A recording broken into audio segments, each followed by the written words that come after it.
السلام علیکم ورحمۃ اللہ وبرکاتہ۔ الحمد للہ رب العالمین، الصلاۃ والسلام علی اشرف الانبیاء والمرسلین۔ رب اشرح لی صدری ویسر لی امری واحلل عقدۃ من لسانی یفقهوا قولی۔ اللهم فقهنا فی الدین، اللهم فقهنا لما تحب وترضى۔ اعوذ باللہ من الشیطان الرجیم، بسم اللہ الرحمن الرحیم۔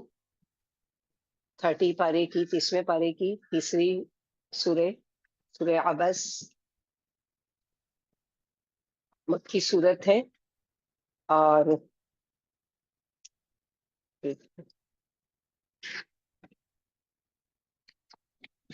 مکی صورت ہے۔ اس میں اس کے شان نزول کے بارے میں پڑھیں گے ابھی ہم لوگ۔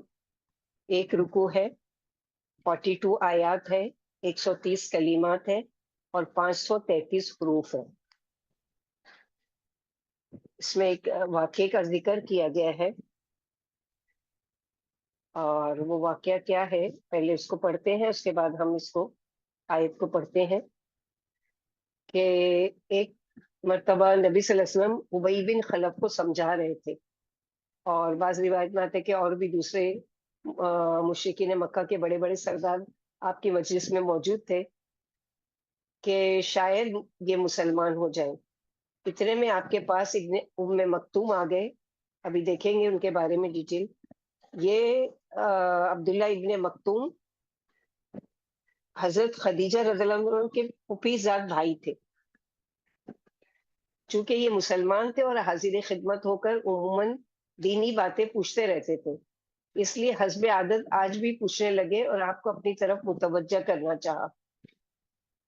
آپ اس خیال سے کہ شاید یہ سرداران قریش مسلمان ہو جائیں، جس کی وجہ سے اور بھی بہت سے لوگ حلقہ بغوش اسلام ہو جائیں، ابن مکتوم کی طرف آپ صلی اللہ علیہ وسلم نے توجہ نہیں کی، بلکہ ان کے سوالات آپ کے دل مبارک پر گرا گزرے اور پیشانی مبارک پر تھوڑا سا بل آ گیا۔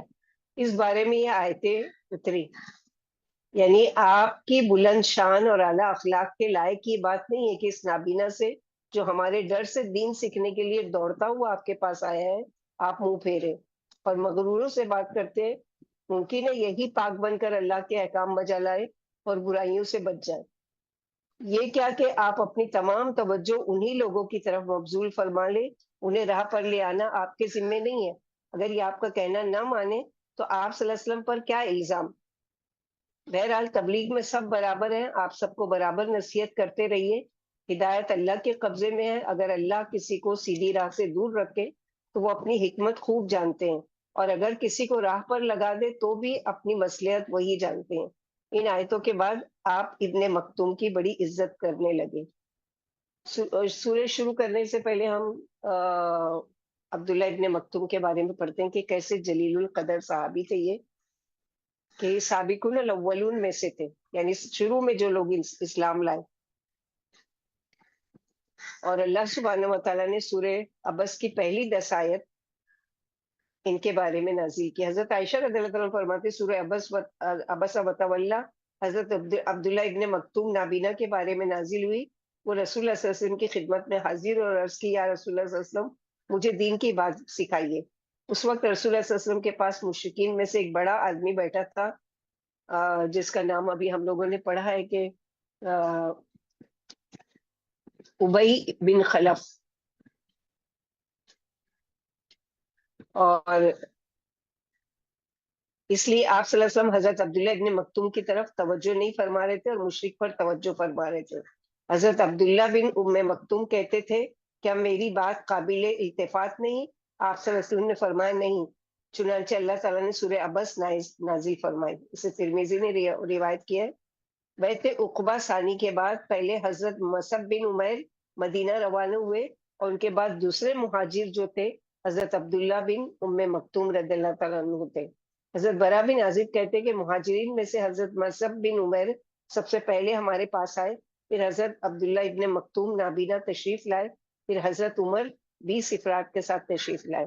ہم نے پوچھا رسول اللہ صلی اللہ علیہ وسلم کب تشریف لا رہے ہیں؟ یہ سب آپ صلی اللہ علیہ وسلم کی ہجرت سے پہلے ہی مدینہ پہنچ چکے تھے۔ حضرت عمر رضی اللہ عنہ نے جواب دیا، بس وہ میرے پیچھے پیچھے ہی آ رہے ہیں۔ ان کے بعد رسول اللہ صلی اللہ علیہ وسلم بھی تشریف لے آئے، اور ان کے ساتھ حضرت ابو بکر رضی اللہ عنہ بھی تھے۔ اسے احمد نے روایت کیا ہے۔ مدینہ منورہ میں حضرت عبداللہ ابن مکتوم کو بھی حضرت بلال رضی اللہ عنہ کے ساتھ اذان دینے کا شرف حاصل تھا۔ حضرت عائشہ رضی اللہ عنہ سے روایت ہے کہ حضرت بلال رضی اللہ عنہ رات یعنی سحری کے وقت اذان دیتے تھے، یعنی جب سحری کا وقت شروع ہوتا تھا تو بلال رضی اللہ عنہ اذان دیتے تھے۔ رسول اللہ صلی اللہ علیہ وسلم نے فرمایا، عبداللہ بن ام مکتوم کی اذان تک کھاتے پیتے رہو، وہ طلوع فجر کے وقت اذان دیتے ہیں۔ یعنی یہ کب اذان دیتے تھے؟ جب فجر طلوع ہونے والی ہوتی تھی، یعنی سحری کا وقت جب ختم ہونے والا ہوتا تھا۔ سے بخاری نے روایت کیا ہے۔ حضرت عبداللہ بن ام مکتوم کی لونڈی نے نبی صلی اللہ علیہ وسلم کی توہین کی تو حضرت عبداللہ نے اپنے ہاتھوں سے اسے جہنم رسید کیا۔ کیا توہین کی تھی؟ حضرت عبداللہ بن عباس سے روایت ہے کہ ایک نابینا صحابی کی لونڈی تھی جو نبی کریم صلی اللہ علیہ وسلم کے بارے میں گالیاں بکتی اور آپ صلی اللہ علیہ وسلم کی ہجو کرتی، یعنی برا بھلا کہتی تھی۔ صحابی اسے منع کرتے تھے لیکن وہ باز نہیں آتی، صحابی اسے ڈانٹتے لیکن وہ پھر بھی نہ رکتی۔ ایک رات لونڈی نے آپ صلی اللہ علیہ وسلم کی ہجو کی اور گالیاں بکنے لگی تو صحابی نے چھرا اس کے پیٹ میں گھونپ دیا اور زور سے دبایا، جس سے وہ ہلاک ہو گئی۔ اس کی ٹانگوں کے درمیان بچہ گر گیا، یعنی پریگننٹ تھی وہ، اور اس نے جگہ کو خون سے گندا کر دیا۔ جب صبح ہوئی تو نبی کریم صلی اللہ علیہ وسلم کے سامنے اس واقعے کا ذکر کیا گیا۔ آپ صلی اللہ علیہ وسلم نے لوگوں کو جمع کیا اور فرمایا، جس شخص نے یہ کام کیا ہے میں اسے اللہ کی قسم دے کر اور اپنے اس حق کے حوالے سے جو میرا اس پر ہے کہتا ہوں کہ وہ کھڑا ہو جائے۔ وہ نابینا صحابی کھڑے ہو گئے، لوگوں کو پھلانگتے ہوا آگے بڑھے اور نبی کریم صلی اللہ علیہ وسلم کے سامنے آ کر بیٹھ گئے۔ وہ آدمی کانپ رہا تھا، عرض کرنے لگا، یا رسول اللہ صلی اللہ علیہ وسلم، میں ہوں اس کا قاتل۔ وہ آپ صلی اللہ علیہ وسلم کو گالیاں بکتی تھی اور آپ کی ہجو کرتی تھی۔ میں اسے منع کرتا تھا لیکن وہ باز نہیں آتی تھی، میں اسے ڈانٹتا تھا لیکن پھر بھی باز نہیں آتی تھی، حالانکہ اس سے میرے موتیوں جیسے خوبصورت دو بیٹے بھی ہیں، وہ میری اچھی رفیقہ تھی۔ لیکن کل رات جب وہ آپ صلی اللہ علیہ وسلم کو گالیاں بکنے لگی اور آپ صلی اللہ علیہ وسلم کی ہجو کرنے لگی تو میں نے اس کو اس طرح سے قتل کر دیا اور زور سے دبا، حتیٰ کہ میں نے اسے قتل کر دیا۔ رسول اللہ صلی اللہ علیہ وسلم نے فرمایا، لوگوں سنو، گواہ رہنا، اس لونڈی کا خون رائے گا ہے، یعنی اس کا قصاص نہیں لیا جائے گا۔ کیوں؟ اس لیے کہ اس نے اللہ کے رسول صلی اللہ علیہ وسلم کی توہین کی تھی، اللہ کے رسول صلی اللہ علیہ وسلم کے بارے میں، اور چونکہ وہ لونڈی تھی۔ بعض غزوات میں رسول اللہ صلی اللہ علیہ وسلم حضرت عبداللہ ابن مکتوم کو مدینہ میں اپنا قائم مقام ہونے کا اعزاز فرماتے۔ حضرت انس رضی اللہ عنہ فرماتے، نبی اکرم صلی اللہ علیہ وسلم نے اپنی عدم موجودگی میں عبداللہ بن ام مکتوم کو اپنا جانشین بنایا، وہ لوگوں کی امامت کرتے تھے حالانکہ وہ نابینا تھے۔ اسے ابو داؤد نے روایت کیا ہے۔